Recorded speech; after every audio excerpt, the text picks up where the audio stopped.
मंगलमय मंगल करन गीत राग विज्ञान नमो ताहि जाते भय अरहंता दीन करि मंगल करियो महा ग्रंथ करन को काज जाते मिले समाज सब पावे निज पद राज नमो अरहंताणं नमो सिद्धाणं नमो आयरीयाणं नमो वज्रायाणं नमो लोये सवसाहुरम्।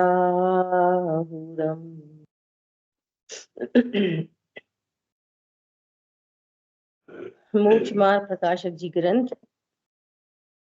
पहले अधिकार पर ही अपनी स्वाध्याय चल रही है, जिसमें मंगलाचरण के बाद अरहंतों का स्वरूप कह रहे हैं।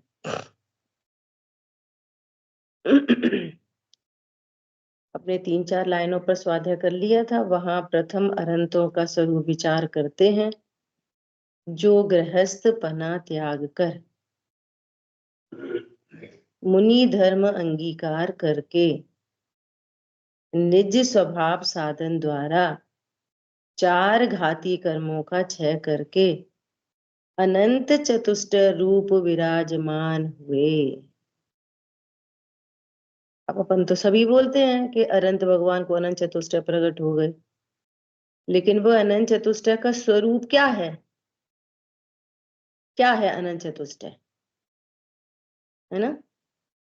तो अनंत चतुष्ट में 5 गुणों की 5 शुद्ध पर्याय उनको प्रकट हुई। कौन बताएगा 5 गुण वे कौन कौन से हैं जिनकी पूर्ण शुद्ध पर्याय प्रकट हुई? बोलिए। हाँ निधि जी बोलिए। जी, अनंत ज्ञान, अनंत दर्शन, अनंत सुख में उनकी श्रद्धा गुण की पूर्ण शुद्ध पर्याय शायिक श्रद्धा, और उसी में ही चारित्र गुण की पूर्ण शुद्ध पर्याय पूर्ण वीतरागता, और अनंत वीर्य। बहुत अच्छा। तो अनंत सुख में ये 2 पर्याय क्यों ली? जी, क्योंकि दोनों ही दुख के कारण है, कषाय भी और मिथ्यात्व भी। इतनी स्पष्टता होनी चाहिए, क्लियरिटी, कि हमारे सुख के घातक मिथ्या श्रद्धान और कषाय हैं। न शरीर दुख का कारण है, न कर्म दुख के कारण है, और ना ही संयोग दुख के कारण है। क्रॉस, ठीक है? तो अब अनंत ज्ञान से क्या होता है? तो कह रहे हैं वहां अनंत ज्ञान द्वारा, देखो थोड़ी सी चर्चा और करें, कि ज्ञान गुण, श्रद्धा गुण, चारित्र गुण, वीर्य गुण, ये अभी हमारे पास भी हैं। क्या बोला? ये 5 गुण तो हमारे पास भी हैं, और इन 5 गुणों की प्रति समय पर्याय भी हो रही है। जैसे उनकी हो रही है, ऐसे हमारी भी पर्याय हो रही है। लेकिन देव शास गुरु का ही स्वरूप न जानने से, अपना स्वरूप नहीं जाना, तो ज्ञान गुण तो सेम टू सेम उनके जैसा है हमारे पास, परंतु ज्ञान की पर्याय में क्या उत्पन्न हो रहा है? अज्ञानता। और उन्हें क्या उत्पन्न हो रहा है? केवल ज्ञान। फर्क समझ में आया? तो एक गुण की प्रति समय एक पर्याय होती है, तो पर्याय तो हो रही है, लेकिन यहाँ क्या उत्पन्न हो रहा है? अज्ञान। और वहां क्या उत्पन्न हो रहा है? केवल ज्ञान। तो एक तीसरी कंडीशन भी है, एक तीसरी कंडीशन भी है। वो क्या है? इस सम्यक ज्ञानी जीवों को सम्यक ज्ञान की पर्याय उत्पन्न हो रही है। अज्ञान, सम्यक ज्ञानियों को सम्यक ज्ञान, आठवें गुण स्थान तक सम्यक ज्ञान, क्षम्य ज्ञान, और केवली परमात्मा को, अनंत और सिद्ध भगवान को अनंत ज्ञान। ज्ञान गुण एक ही है। क्या बोला? ज्ञान गुण एक ही है। यहाँ क्या पर्याय हो रही है? अज्ञान। साधक जीवों को सम्यक ज्ञान और अनंत सिद्ध भगवान को केवल ज्ञान।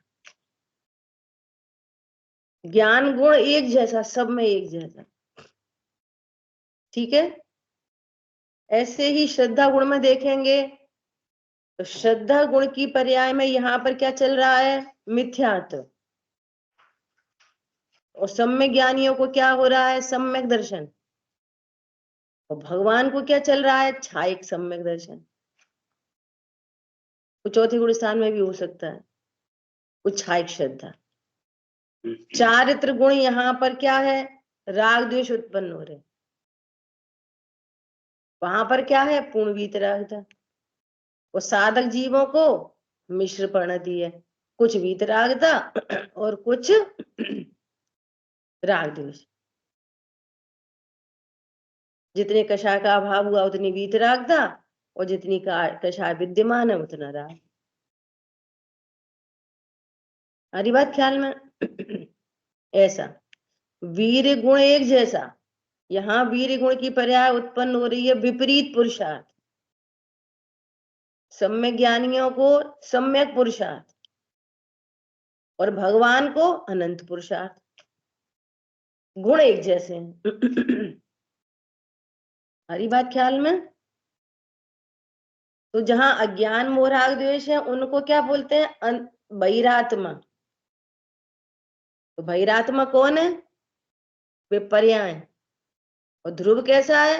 ध्रुव तो ध्रुव है, ध्रुव थोड़ी बहिरात्मा होता। जो ध्रुव हूं ऐसा नहीं जानते तो वे बहिरात्मा, और जो ध्रुव हूं ऐसा जान लेते हैं वे अंतरात्मा, और जो ध्रुव को ही जानते रहते हैं अनंत काल तक वे परमात्मा।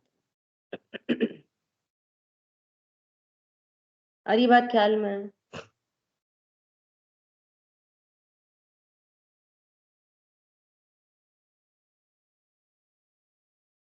एक बात याद आ रही है कल के स्वाध्याय की। कल भाई साहब बोले कि दाल फैल गई, कितना नुकसान? पैसे का लॉस हो गया, गाड़ी डैमेज हो गई, कितना नुकसान? बोलो कितना नुकसान? कुछ भी नहीं। और परिणाम बिगड़ गए, कितना नुकसान?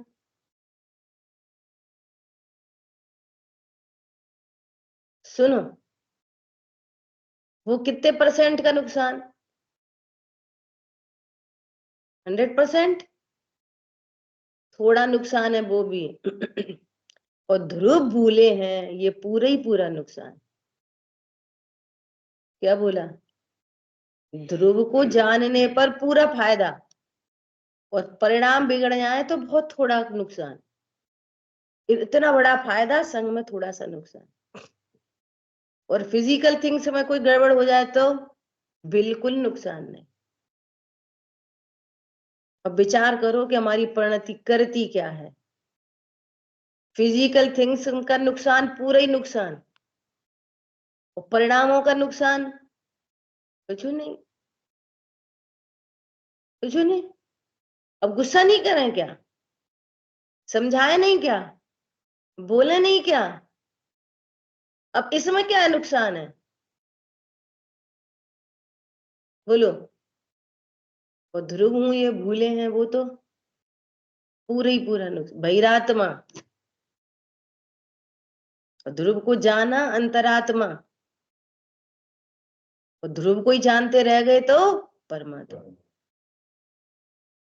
तो बात ध्रुव से है, बात अणुव्रत महाव्रत समवशरण परिणाम कम ज्यादा से नहीं है। बहिरात्मा कौन है? जो ध्रुव हूं ऐसा नहीं जानता वो बहिरात्मा। पॉइंट पकड़ में आ रहा है? ऐसा कहते हैं ना, wealth is lost, nothing is lost, health is lost, something is lost, and character is lost, everything is lost.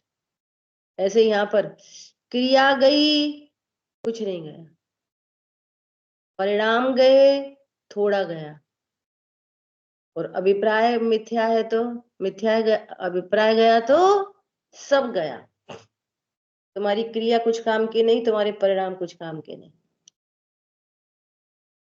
देखो कैसी बात है, उन अनंत भगवान में जैसे गुण हैं वैसे ही मेरे में गुण हैं, परंतु अज्ञान से यहाँ पर्याय में उत्पन्न हो रहा है दुख, और वहां हो रहा है अनंत सुख। अभी वे भी देह में विराजमान है और हम भी देह में विराजमान, कोई फर्क नहीं पड़ रहा देह से। अभी यहाँ भी संयोग है, अभी वहां भी संयोग है, अभी यहाँ पर आघाती कर्म है, अभी वहां भी आघाती कर्म है। और घाती कर्म की तो पड़ी किसको है? सब आघाती आघाती तो देखते हैं, आयु नाम गोत्र वेदनी, इन्हीं को तो देखते हैं। ज्ञान शब्द और दर्शन, ज्ञानावणी, दर्शन मोहिनी, चारित्र मोहिनी की फिगर किसको पड़ी है सामान्य लोक में? अब तो यहाँ पता चली है, ओहो, दर्शन मोहिनी, 70 कोड़ा कोड़ी, ये चारित्र मोहिनी। समझ में आ रही बात? ये अनंत भगवान का स्वरूप समझ रहे हैं अपन। अनंत चतुष्टय मतलब क्या, ये पता चले अनंत ज्ञान के द्वारा अपने अनंत गुण पर्याय सहित समस्त जीवादि द्रव्यों को युगपद विशेष पने से प्रत्यक्ष जानते हैं। 12वें गुण स्थान तक वेदन प्रत्यक्ष है आत्मा, 13वें गुण स्थान में, 14वें गुण स्थान में प्रदेश प्रत्यक्ष हो गई, अनंत गुण प्रत्यक्ष, पर्याय प्रत्यक्ष, त्रिकालवर्ती पर्याय प्रत्यक्ष।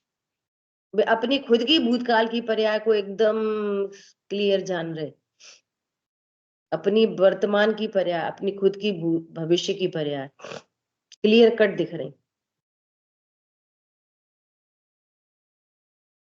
और लोक आलोक झलक रहा एक साथ। कल बात आई थी ना, छदमस्त यदि 100 लक्ष्य होएगा तो पर को नहीं जान सकता, पर लक्ष्य होगा तो 100 को नहीं जान सकता। जानना एक साथ हो रहा है 100 पर का, छदमस्त को भी, परंतु उपयोग में नहीं ले सकता। केवली परमात्मा युगपत जान रहे हैं 100 पर दोनों को, झलक रहा है बस। और लक्ष्य किसी का नहीं है, उपयोगात्मक लक्ष्य न अपना है न पर का है। क्यों? सब कुछ झलक रहा है ना एक साथ। अब लक्ष्य की क्या बात है, लक्ष्य की बात खत्म हो गई। इसलिए बोलते हैं कि श्रुत ज्ञान में नहीं होते हैं, मुख्य गौड़ की व्यवस्था श्रुत ज्ञान में है। केवल ज्ञान में तो मुख्य गौड़ की व्यवस्था ही नहीं है, वे गौड़ कर ही नहीं सकते, किसी को मुख्य कर ले किसी को गौड़ कर ले। शांतनु कुछ समस्या आ रही है? नहीं, अच्छा। ठीक है, अब सुनो। अनंत दर्शन द्वारा उनका सामान्य अवलोकन करते हैं। अब सामान्य अवलोकन मतलब अनंत दर्शन मतलब सामान्य अवलोकन। छदमस्त जीवों को पहले दर्शन उपयोग होता है, फिर ज्ञान उपयोग होता है। यदि दर्शन उपयोग नहीं होता किसी चीज का तो फिर मति ज्ञान स्टार्ट नहीं होता, अवग्रही अवधारणा नहीं होगी, है ना? तो पहले सामान्य अवलोकन और फिर विशेष ज्ञान। लेकिन केवली परमात्मा को दर्शन और ज्ञान एक साथ होते हैं। अनंत का ज्ञान दर्शन और अनंत का ही ज्ञान। तो इसको कहते हैं अनंत दर्शन, मतलब दर्शन गुण की पूर्ण शुद्ध पर्याय। अनंत ज्ञान मतलब ज्ञान की पूर्ण शुद्ध पर्याय। जैसे 24 कैरेट का सोना है ना, वहां पर स्पर्श की पूर्ण शुद्ध पर्याय, रस की पूर्ण शुद्ध पर्याय, गंध की पूर्ण, वर्ण की पूर्ण शुद्ध पर्याय। जो किट्टी काली माँ में था अब कैसा हो गया, पूर्ण शुद्ध पर्याय प्रकट हो गई, तो 24 कैरेट का सोना। ऐसे ही यहाँ भगवंतों को पूर्ण शुद्ध पर्याय प्रकट हो गई, अनंत ज्ञान, अनंत दर्शन और अनंत वीर द्वारा ऐसी सामर्थ्य को धारण करते हैं। अनंत वीर के द्वारा ये सामर्थ्य प्रकट हुई है, कैसी कि लोग झलक जाए। तो मैं सामर्थ्य ही नहीं हो, बादाम का हलवा खाने की सामर्थ्य नहीं हो तो बचेगा क्या? वो सामर्थ्य चाहिए, शक्ति। वीर गुण में 2 कार्य बताए मैंने पहले से भी। वीर शक्ति की चर्चा चली तो 2 बातें क्या, एक तो स्वरूप की रचना रूप सामर्थ्य और दूसरा लोक झलक जाए और कोई राग द्वेष नहीं, ये अनंत वीर है। क्या 2 तरह से वीर गुण की पर्याय को लेना, एक तो सामर्थ्य रूप से, इतनी सामर्थ्य तो हो, शक्ति तो हो कि लोक झलक जाए। शक्ति नहीं है तो कैसे झलक जाए? तो ऐसी शक्ति को धारण करते हैं, नंबर 1। दूसरा, लोक झलक रहा है, अन्य द्रव्यों की भी त्रिकालवर्ती पर्याय जानने में आ रही हैं, लेकिन किसी से कोई राग द्वेष नहीं है, ये अनंत पुरुषार्थ है। कहते हैं ना, भेद विज्ञान अनंत पुरुषार्थ है।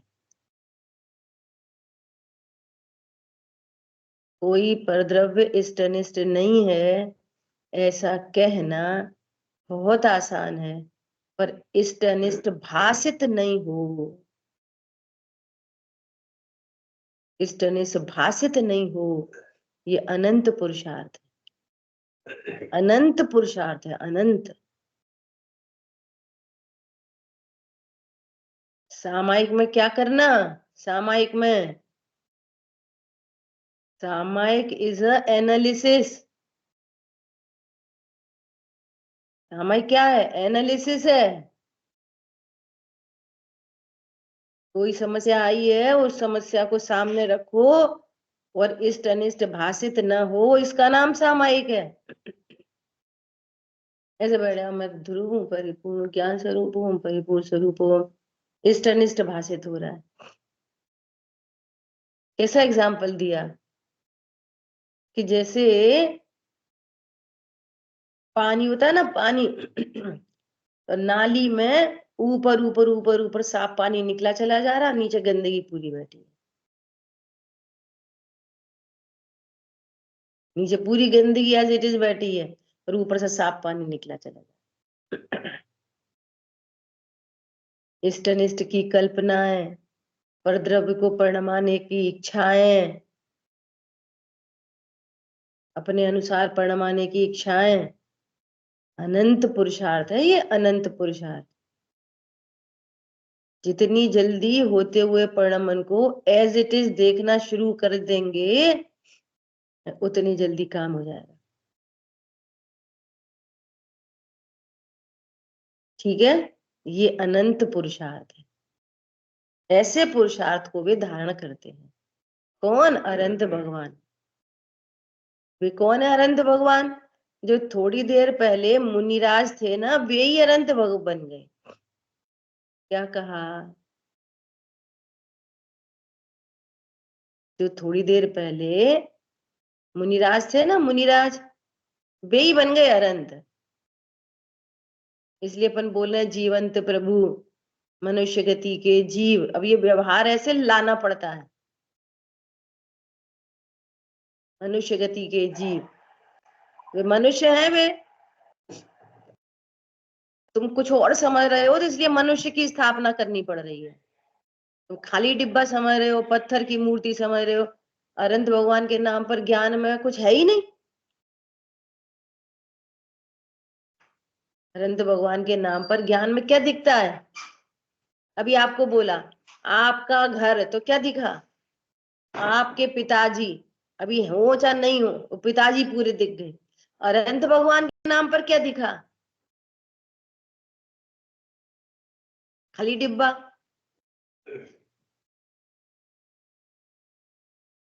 इसलिए कहना पड़ रहा है कि मनुष्य गति। और है संयोग से बात करेंगे असद बुद्ध व्यवहार ने से, तो अभी देखो आगे बात आ रही है। अनंत सुख द्वारा निराकुल परमानंद का अनुभव करते हैं। निराकुल, आकुल आकुल वाला परमानंद नहीं, निराकुल परमानंद, निराकुल परमानंद को अनुभव करते हैं, भोगते हैं। अनंत भगवान कुछ भोगते कि नहीं भोगते? अपने अनंत सुख को भोगते हैं। अब सुनना, यहाँ पे भी एक ट्रिक है बहुत अच्छी। बबली बहन जी, हाँ जी। जो अभी जो अनंत भगवान है, तो हम्म वो मनुष्य गति के जीव हैं वो, है ना? हम्म तो क्या वो हम्म। अभी शरीर में विराजमान है वो? हाँ, अभी भी? अभी भी। अच्छा। जो जो महावीर भगवान है ना, वे जी। महावीर भगवान तो सिद्ध हो गए। इस देह को छोड़कर सिद्धों के स्वरूप में आएगी ये वाली बात। जो वर्तमान में अभी 24 तीर्थंकर को हम अर्घ चढ़ाते हैं, वे तो सिद्ध क्षेत्र में विराजमान है। तो उनको हम भूत नैगम्य से अनंत की प्रतिमा बना ली है हमने, उन्हीं की। परंतु वे अभी हाँ। अनंत नहीं है, वे वर्तमान में तो सिद्ध हो गए हैं। लेकिन जो सीमंदर आदि भगवान है विदेश क्षेत्र में विराजमान, वे अभी भी विराजमान है विदेश क्षेत्र में, जीवंत तो मनुष्य गति के जीव, मनुष्य देह में विराजमान है वे। जो अभी जो नए अनंत हुए हैं, वो सब विराजमान है वहाँ? हाँ, अब जब उनकी आयु पूर्ण होगी ना, तो वो सिद्ध होंगे। जो मेरू पर्वत है ना, मेरू, 5 मेरू, तो 5 मेरू के आजू बाजू का जो क्षेत्र है ढाई द्वीप में, वो विदेह क्षेत्र कहलाता है। और विदेह क्षेत्र में सदा, जैसे यहाँ पर अभी पंचम काल आया, तो यहाँ पर केवलियों का विरह हो गया, तीर्थंकर का विरह हो गया यहाँ पर। लेकिन विदेह क्षेत्र में तीर्थंकरों का, केवलियों का कभी विरह नहीं होता। वहां हर समय जीवंत भगवान विराजमान रहते हैं, समोषण लगा रहता है। इसलिए तो कुंद कुंद आचार्य देव यहां से विदेह क्षेत्र गए थे। समझ आई बात? ऐसे वे मुनि, और अभी निस्वभाव साधन द्वारा, जिनको अभी हाल हम देख रहे थे, वे ऐसे सामायिक में बैठे हैं, ये मुनिराज विराजमान है। और अभी उन्होंने निस्वभाव साधन द्वारा छपक्षणी आरोहण किया, और ये बन गए, अरंत बन गए, अरंत बन गए। ओ वो जय जयनाथ परम गुरु हो जय। देवता उतर के आ गए ऊपर से, और तीर्थंकर हो तो फिर समोषण लग गया, सारे काम हो गए इधर ही। समझो गोपाचल की गुफाओं में कोई मुनिराज बैठे हों और वे अरंत बन गए, तो उधर ही लग गया समोषण। ऐसे होते हैं अरंत, वे मुनि ही अरंत हैं। मुनि को कहते हैं गुरु, और उनको कहते हैं परम गुरु। अरंतों का दूसरा नाम है परम गुरु। वे सशरीर विराजमान है। देखो अभी आएगी नहीं, बात। जब वो विदेश क्षेत्र जाते हैं तो शरीर तो यहीं छोड़ जाते होंगे ना? कौन? जो विदेह नए क्षेत्र अनंत में जो नए नहीं अनंत बनते हैं, जैसे महाराज जी वो अनंत थे, अनंत भगवान बन गए, तो यहीं शरीर तो रहेंगे। यहीं छोड़ गए होंगे ना? अभी शरीर नहीं छूटेगा, यहीं सशरीर विराजमान होंगे, यहीं जहां पर बनेंगे वहीं विराजमान होंगे। तो अभी भरत क्षेत्र में जहां पर हम रहते हैं, भरत क्षेत्र में, यहाँ पर अभी कोई अनंत भगवान नहीं बनते। चौथे काल तक बन रहे थे, और जहां पांचवा काल स्टार्ट हुआ, तो स्टार्टिंग में कुछ केवली हुए, उसके बाद कोई केवली नहीं हुए। अभी मुनिराज हैं, लेकिन केवली कोई नहीं है यहाँ पर। अब जब यहाँ वापस चौथा काल आएगा, या इधर से कहेंगे तो अब तीसरा काल जब आएगा, तब यहाँ पर फिर अनंत बनने चालू हो जाएंगे। और विदेह क्षेत्र में हर समय रहते हैं। विदेह क्षेत्र जैसा अभी भरत क्षेत्र है, जैसे यहाँ पर नगरी, दुकान, मकान, मंदिर वंदिर सब है ना, ऐसी विदेह क्षेत्र में एक नगरी है। वहां पर भी ऐसे ही जीवन है, जैसा अपन सब लोग रह रहे हैं ना, ऐसा वहां पर भी जीवन है विदेह क्षेत्र में। कभी 3 लोग की रचना पढ़ेंगे तब चर्चा करेंगे, ठीक है। ऐसा अभी क्या बोल रहे हैं? केवल ज्ञान होता है उनको तो 5000 धनुष ऊपर अंतरिक्ष में विराजमान हो जाते हैं। हाँ बराबर। और दूसरा मुझे ये पूछना है, जो चौथे गुण स्थानवर्ती को भी जो छायिक सम्यक दृष्टि जीव जो कहा है, वहां पर छायिक से मतलब क्या हुआ है, वो मुझे समझना है। छायिक मतलब दर्शन मोहिनी कर्म का सर्वथा अभाव हो गया, कंप्लीट। और उनकी श्रद्धा गुण की पर्याय पूर्ण शुद्ध हो गई अनंत काल के लिए, अनंत काल के लिए। अब कभी मिथ्या दृष्टि नहीं होंगे। अच्छा, कभी इसलिए भी। छायिक। हाँ, उनको कभी मिथ्या नहीं आएगा। दर्शन मोहिनी का सर्वथा अभाव हो गया। अब ये 2-3 भव में निश्चित रूप से मोक्ष चले जाएंगे, निश्चित निश्चित रूप से। छायक सम्यक दृष्टि 2-4 भव से ज्यादा रहता नहीं है। 3 भव, मैं अगर भोग भूमि गए तो 4 भव बस। 3 या चौथे भव में निश्चित रूप से मोक्ष चले जाए, ऐसा, ठीक है। अब पुनश्च, अब है देखो बहुत सुंदर बात है। पुनश्च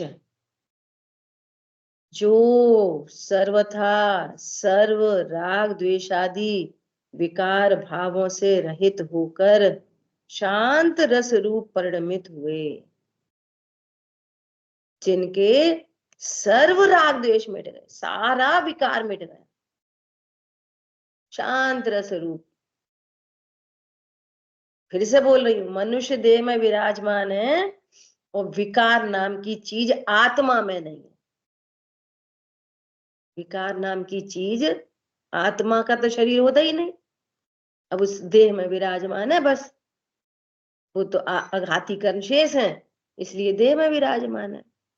परंतु आत्मा को देखेंगे तो आत्मा के जो गुण थे, ज्ञान श्रद्धा चारित्र वीर्य आदि, उन सब की पूर्ण शुद्ध पर्याय, पूर्ण शुद्ध पर्याय, पूर्ण शुद्ध पर्याय प्रकट हो गई। अब विकार का कोई नाम निशान नहीं, न तो इतनी सी भी अज्ञानता बची है, सब लोकालोक झलक रहा है। न तो अज्ञानता शेष है, न अल्प ज्ञान शेष है, न मिथ्यात्व शेष है, न क्रोधादि कषाय शेष है, न कोई विपरीत पुरुषार्थ है। ये सब विकार है, सो उनको रहे ही नहीं। तो जब विकार नहीं रहे तो फिर क्या होगा? अनंत सुख हो जाएगा। अब सोचो, अब हमको एफर्ट कहाँ पे करना है? अनंतों का स्वरूप जानकर हमको एफर्ट कहाँ पे करना है? कि विकार का नाश हो, न कि पर में कुछ करना है। क्या बोला? क्या काम करना है? अज्ञान का अभाव हो, मिथ्यात्व का अभाव हो, राग द्वेष का अभाव हो, विकार मिट जाएंगे, हम भी सुखी हो जाएंगे। और विकार है, विकार इधर विकार है और उधर लग्जरी है। एक साइड में तो विकार है, अज्ञान मूढ़, दूसरी साइड में बहुत लग्जरी है। तो लग्जरी से क्या हो रहा? दुखी तो विकार से तो भी हो ही रहा है, इतनी लग्जरी होने पर। ये जो सेलिब्रिटी है ना, इनका कुछ कुछ आता रहता है ना न्यूज में। अब वो ऐश्वर्या राय की उसकी ननद से नहीं बनती, भैया काय को नहीं बनती? तू अपने घर में धनपति और वो अपने घर में, तो अब लड़ाई झगड़ा काय का है? अरे संयोगों का लड़ाई झगड़ा होता ना तो उन्हें नहीं होता लड़ाई झगड़ा। ये दोनों अंबानी की वाइफ, उनके घर पे भी छत पे हेलीकॉप्टर है, उनके पे जेट प्लेन है, उनके यहाँ स्विमिंग पूल है, उनका उनका भी डायमंड है, इनका भी। अब समस्या काय बात की? विकार, अज्ञान, मोह, राग, द्वेष, विकार से दुख होता है। अभी भी अपन पर को यदि सुखी करना चाहते हैं, ऐसे भाव आते हैं ना निचली भूमिका में कि भाई ये भी सुखी हो जाए, तो सुखी करने के लिए क्या करते हैं? गिफ्ट दे दो। उसे कुछ नहीं होता तुम्हारी गिफ्ट विफ्ट से, क्योंकि विकार है, तीव्र कषाय है। इसलिए क्या करना, किसी को सुखी करने का भाव भी आए, पहले तो स्वयं सुखी हो। पहले तो सबसे पहले दया करो अपने पर, पहले तो स्वयं सुखी हो। और किसी को सुखी करने का विचार आए तो तत्व ज्ञान से प्लग इन कर दो, बस खत्म। उसको सम्यक ज्ञान कराओ। क्या बोला? तो राग देश मिटे। राग देश मिटे तो हर परिस्थिति में सुख है, एनी कंडीशन सुखी। बोलो, सियालनी पैर भक्षण कर रही हो सुखी, सिर पर सिगड़ी जल रही हो सुखी। विचार करो। तो उपयोग बाहर नहीं जाता कि हाँ जाता है, लेकिन 3 कषाय चौकड़ी का भाव की वीतरागता चल रही है, गजब मामला है। और अभी निस्वभाव साधन द्वारा सिर पर सिगड़ी जलती रही, वे अनंत हो गए। सियालनी पैर भक्षण करती रही, वे अनंत हो गए। उन्होंने गरम गरम आभूषण पहना दिए, वे तो अनंत हो गए। क्या बोला? वो विकार कैसे मिटेगा? पूजा से कि पाठ से? भूखे रहने से कि खाने से? शुद्ध खाने से कि अशुद्ध खाने से? बोलो, सफेद कपड़े पहनने से कि हरे नीले पहनने से? तत्व ज्ञान से। दिन भर मंदिर में रहे कि दिन भर घर में रहे? कहां पे रहे दिन भर? तत्व ज्ञान, तत्व ज्ञान चाहिए, तत्व ज्ञान। सो भी निस्वभाव साधन द्वारा ऐसे अनंत सुखी हो गए, सर्व राग आदि विकार का अभाव हो गया। और क्या हुआ? और क्या हुआ? तथा क्षुधा त्रिषादि समस्त दोषों से मुक्त होकर। अब देखो हमें कितनी महिमा आती है, जैसे कोई को ऐसा बोले, देखो ये भैया है ना, इसने 3 दिन का उपवास है, पानी भी नहीं पिया। 10 लक्षण पर्व आते ना, तो बोलेंगे पता है इसने 10 दिन से पानी नहीं पिया। तो अब हम पानी नहीं पिया तो अपन को महिमा आ जाती है। सोचो, इसको प्यास तो लगी थी पर पानी नहीं पिया। प्यास नहीं लगी होगी, कषाय की मंदिता, पानी नहीं पिया। वे सोचो अनंत भगवान को, कोटि कोटि पूर्व की आयु, कोटि करोड़ पानी ही नहीं पीते। और पानी, अकेला पानी नहीं पीते, प्यास ही नहीं लगती, क्योंकि विकार मिटा है। अंतरंग में विकार मिट गया ना, तो भूख ही नहीं लगती, प्यास ही नहीं लगती। अब 18 दोष के नाम, और अपन को क्या लगता है कि भूख भूख लगे तो स्वस्थ है, और भूख नहीं लगे तो दोष है। डॉक्टर साहब में भूख ही नहीं लगती। एक बार क्या हुआ कि ऐसे भोग भूमि की चर्चा सुनते ना अपन, कि भोग भूमि में कल्प वृक्ष होते हैं। तो कल्प वृक्ष में जो आप ऐसा बोलोगे ना, पाइनएप्पल का जूस, पाइनएप्पल का जूस आ गया। समझ आ रही बात? डायमंड नेकलेस, डायमंड नेकलेस आ गया। जलेबी, जलेबी आ गई। समझ में आ रही है बात? लेकिन जब भोग भूमि का स्वरूप समझा, एक बार स्मारक शिविर में गए, तो अपने संजीव भैया ये भोग भूमि का स्वरूप बता रहे। तो सुनो, वहां इतनी सुविधाएं हैं कल्प वृक्ष की, लेकिन वहां जीव को इतनी कषायों की मंदता होती है कि कभी 9 दिन के बाद भूख ही लगती है, 9 दिन के बाद भूख ही लगती है, 3 दिन के बाद। समझ में आ रही है? वो उत्तम मध्यम जघन्य भूख भूमि का स्वरूप है वो, मेरे को ऐसा भी ख्याल में नहीं है ना। और अच्छा, अब 3 दिन के बाद अब भूख लगी तो कितना खाएंगे? कोई आंवले के बराबर, कोई बेर के बराबर, इतनी, और इतना सब पिया पाइनएप्पल का जूस, भूख मिट गई। समझ में आ रही है? हम क्या समझते खूब भर के गिलास मिले तब सुखी होंगे। प्रभु भूख ही न लगे वो सुख है, कि भूख लगे और फिर उसको मिटाएं वो सुख है। बोलो, खुजली मचे, फिर खुजली करने में कितना मजा आता है, खुजली मचाने में। तो खुजली हो पहले और फिर खुजली मचाएं, कितना सुख है। और फिर खुजली मचने के बाद जलन होती है, उसका क्या? वो सुख सदा ही त्याज रे पश्चात जिसके दुख भरा। लो, इसलिए वे देवादि देव पने को प्राप्त हुए। समझ में आया? तो वे 18 दोष कौन से हैं?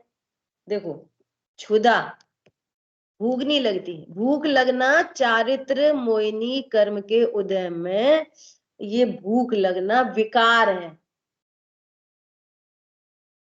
और अंतराय कर्म के उदय में सहन नहीं होती, सो विकार है। तो उनको न चारित्र मोहिनी है, सो वो भाव ही उत्पन्न नहीं होता, और अनंत वीर प्रकट है, सो आराम से आनंद में। तृषा, प्यास लगना, शीत, ठंड नहीं लगती, गर्मी नहीं लगती। बोलो, ना उन्हें ठंड लगती ना गर्मी लगती। टास मसक, नहीं, ये तो कुछ परिचय हो गए, तो परिचय की बात है। 18 दोष, उनको पसीना नहीं आता, भूख प्यास नहीं लगती, पसीना नहीं आता। परमोदारिक देह में पसीना नहीं आता, आंखें नहीं झपकती, ऐसे 18 दोष हैं। आश्चर्य नहीं होता, लोकालोक झलक रहा, ये तो नरक चला गया, ये तो अच्छे भले मुनि थे, ये तो खरबूजा में इल्ली बन गए। आश्चर्य नहीं होता, खेद नहीं होता। समझ में आ रही है बात?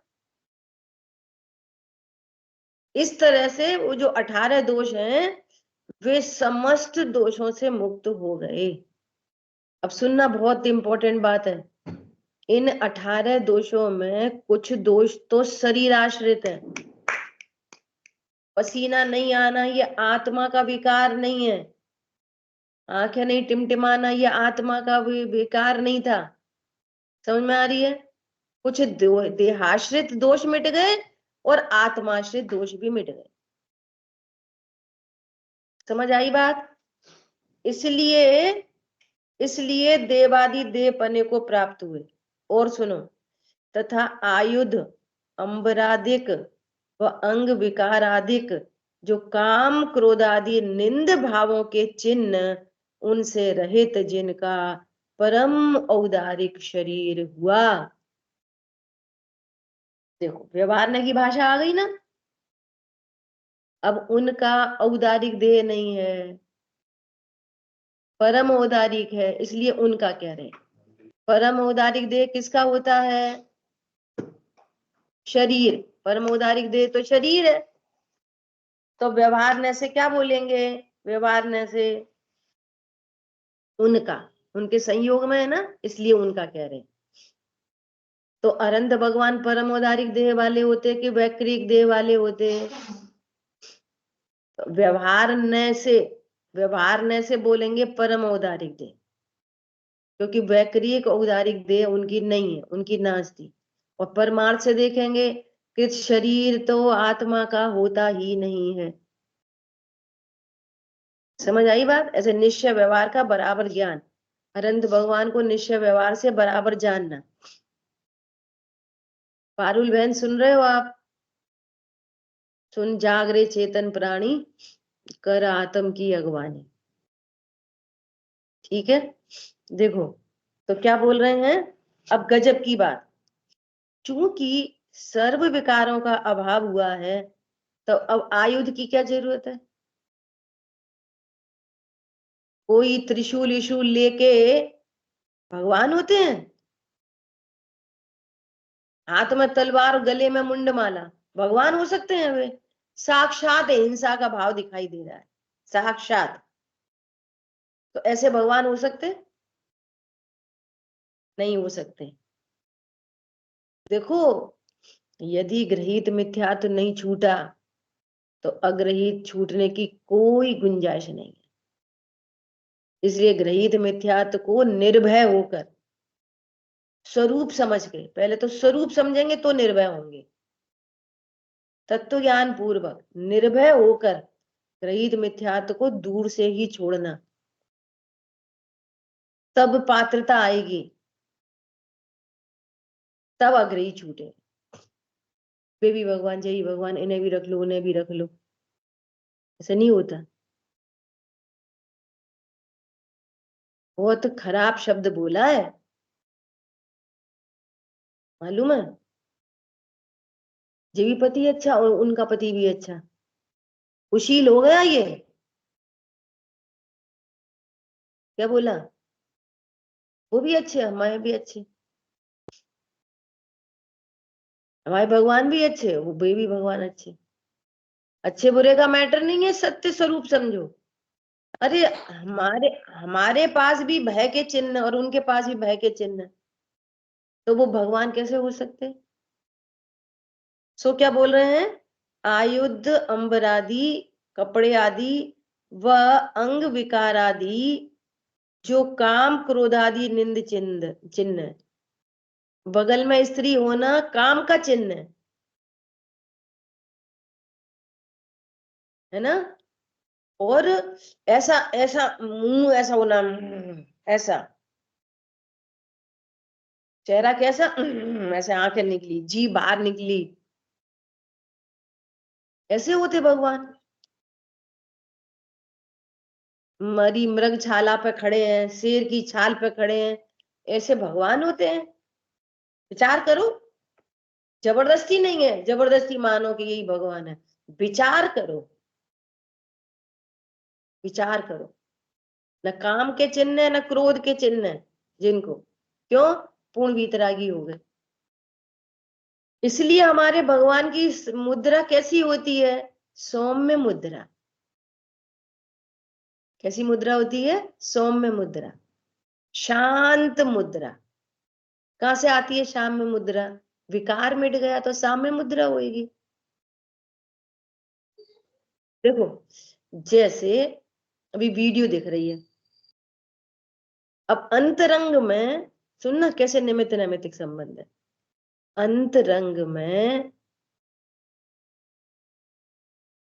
निद्रा का परिणाम, अंतरंग में निद्रा चल रही है ना? दर्शनावणी कर्म का उदय, तो वहां सामान्य अवलोकन रुका। तो अंतरंग में कर्म का उदय और जीव की परिणति, तो बाहर में शरीर कैसा दिखाई देगा? ऐसा आंगन में, तो पता चल गई अपन को कि सो रहे। तीन चीजें दिख गई शरीर के माध्यम से। कितनी चीजें दिख गई? तीन। जबकि शरीर अलग है, कर्म अलग है, और जीव की परिणति। परिणति में यदि निद्रा न हो और बिना कर्म के उदय के निद्रा हो, तो शरीर में, समझ में आई? शरीर में आंख बंद होगी? नहीं होगी। उस शरीर के माध्यम से क्या दिखा? वो निद्रा का परिणाम। ऐसे ही यहाँ शरीर की सौम्य मुद्रा से क्या दिखा? पूर्ण वीतरागता। ऐसा देखो, देखना सीखो, ये पूर्ण वीतरागी है। और जो पूर्ण वीतरागी होते हैं वे सर्वज्ञ होते हैं। अब सुनना जरा ध्यान से, जो सर्वज्ञ हैं तो उन्हें ऐसे आंख खोलने की क्या जरूरत है? ऐसे आंख से होती है क्या सर्वज्ञता? वो तो आत्मा के प्रदेशों में सर्वज्ञता है। आंख बंद हो कि खुली हो, उससे कोई लेना देना नहीं। इसलिए न तो उनकी आंख खुली होती है, नासाग्र दृष्टि होती है। देखो ये प्रतिमा विज्ञान। क्या बोला? न तो आंख बंद है, भैया आंख बंद है तो ये द्वेष है, नहीं देखने का भाव है ये। और आंख खुली है तो फाड़ फाड़ के देख, वे क्या कर रहे हैं, ये क्या कर रहे हो, तो दोनों ही नहीं है इधर। इसलिए सौम्य मुद्रा और नंबर 2 नासाग्र दृष्टि। वे परम औदारिक देह में जो विराजमान है, वो मुनिराज जो परम गुरु हो गए, तो वे परम गुरु, उनकी मुद्रा कैसी है? सौम्य मुद्रा। ये क्रोध आदि अंग विकार नहीं होते, काम क्रोध आदि के चिन्ह देह पे नहीं दिखाई देते। एक बार ऐसा कंपटीशन हुआ कि कौन सी प्रतिमा सबसे सुंदर, सबसे अच्छी कौन सी प्रतिमा है ना। तो बहुत सारी प्रतिमाएं लाई गई, तो किसी के संग वही त्रिशूल, किसी के संग तलवार, किसी के संग कुछ, किसी की मुंडमाला, तो वे तो सारी रिजेक्ट हो ही गई। 2 प्रतिमा बची लास्टली, एक दिगंबर जैन प्रतिमा और एक बुद्ध की प्रतिमा। 2 प्रतिमा, इन दोनों प्रतिमाओं में बाकी कुछ नहीं। ठीक है, यहाँ तो नग्न दिगंबरत्व और भी कपड़े पहने थे बुद्ध की प्रतिमा में, है ना। और बुद्ध की प्रतिमा में क्या था? बुद्ध की प्रतिमा में ऐसे था, बुद्ध की प्रतिमा ऐसे होती, वो दिगंबर प्रतिमा ऐसे होती, हाथ पे हाथ धरे। कैसी होती दिगंबर प्रतिमा? ऐसे। तो कौन सिलेक्ट होगी फिर? दिगंबर प्रतिमा। ये इंटरनेशनली ये एक बार कंपटीशन हुआ था। क्यों? उन्होंने बोला कि किसी को आशीर्वाद देने का भाव भी राग भाव है और राग से बंद होता है। क्या बोला? और ये वीतरागी, इनको कोई राग नहीं, किसी प्रकार का राग नहीं, इसलिए ये प्रतिमा सबसे सर्वश्रेष्ठ है। और नग्न दिगंबरत्व है तो कोई कपड़े पहनने का भाव नहीं, और न किसी को वरदान देने का जब भाव नहीं है, तो फिर श्राप देने का ही भाव नहीं है। यहाँ ऐसा भाव है तो फिर ऐसा भी हो सकता है। क्या बोला? यदि वरदान देने का भाव है तो श्राप देने का भी भाव हो सकता है। और सबसे बड़ी बात, मैं किसी का भला कर सकता हूं। यहाँ तो हाथ पे हाथ धरे,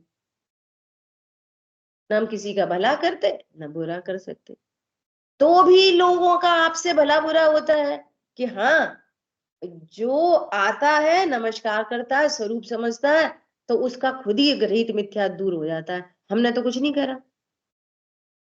और जो नहीं समझता और यहाँ पे आके मोड़ा मोड़ी मांगता है धन पैसा, तो अपने आप ही पाप बांधता है, हमने तो कुछ नहीं करा। क्या बोला? गाते रहते हैं, मंदिर जाते तो गाते रहते हैं अन्यमतियों की तरह, हे प्रभु रोग नहीं हो, शोक नहीं हो, तुम ही तारनहारे हो, तुम ही।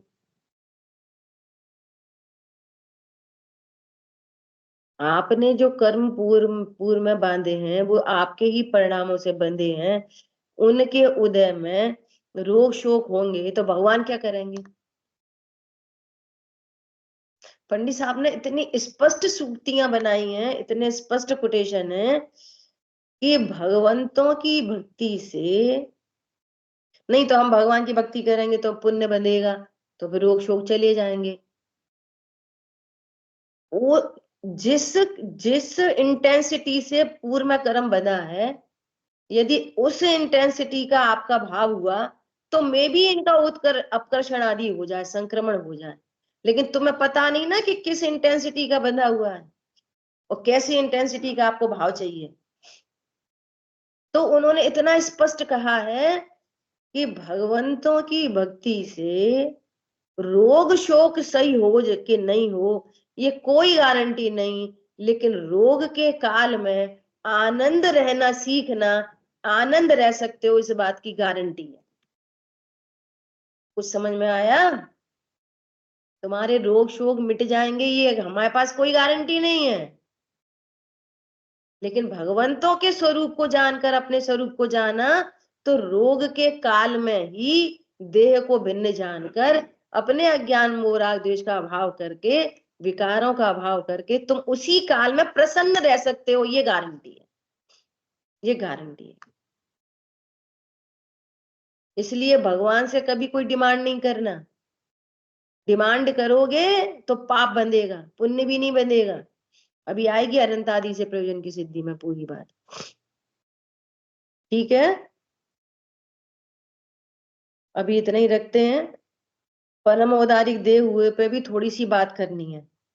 देखो, इधर किसी ने उपसर्ग किया और पूरा शरीर जल रहा, जलेगा तो वो काला पड़ जाएगा।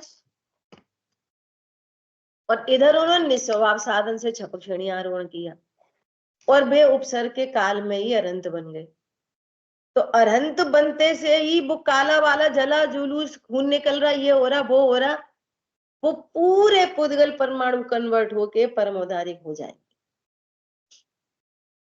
अरंत भगवान की देह कभी भी ऐसा नहीं है उपसर्ग जई है, उस श्यालनी पैर में भक्षण कर रही थी तो ये तो भगवान बन गए, इनके पैर में से खून निकल रहा। परम औदारिक देह, अग्नि जल रही है, पूरा शरीर काला काला पड़ गया, परम औदारिक देह। समझ में आ रही है बात? अंतरंग में जिनको विकारों से रहित, ऐसा अंतरंग में ऐसी शुद्ध परिणति, शुद्ध परिणाम जिनके होते हैं, उनकी पैकिंग प्रकृति में अपने आप इतनी सुंदर होती है। हरी बात समझ में? शेष अपन आगे करें। जिन वाणी के ज्ञान से सूझे लोकालो, सो वाणी मस्तक नमो सदा दे तुम। बोलिए द्वाशामयी जिनवाणी माता की जय। जय जिनेन्द्र सभी को।